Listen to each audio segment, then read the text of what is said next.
My brother's suicide may have saved my life. I was in medical school in 1978, and between my first and second years, I was wrestling with whether to plunge into the what was then called the gay lifestyle and to embrace my identity as a gay man. I was pretty close to that decision when I got the call that my older brother Rick had ended his life with a gunshot to the head. And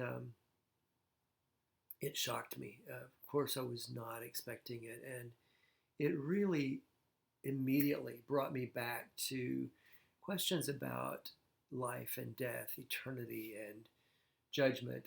I really was awakened to eternal things where I had been really looking more at my happiness on the planet.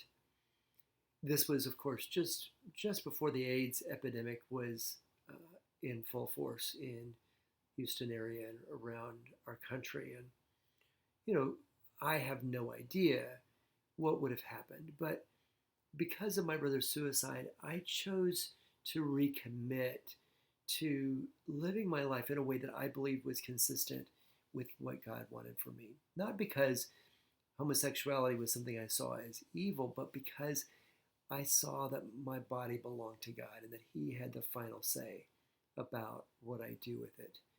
In other videos, I'll share my thoughts about why I imagine God might have that prohibition. But needless to say, turning away from that decision to engage in homosexual activity may have literally saved my life, but figuratively, it saved my life because it allowed me over time to be in a relationship with a woman who helped me to grapple with some of my issues about intimacy and vulnerability and neediness, and actually open the door for me to be able to later on after medical school to ask Terry, my wife, to marry me.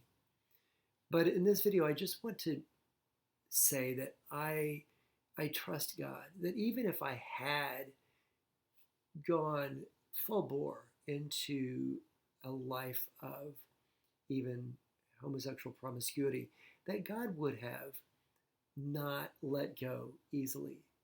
And as I found as a kid, I would always get caught when I did something wrong and came to believe that it was God's discipline.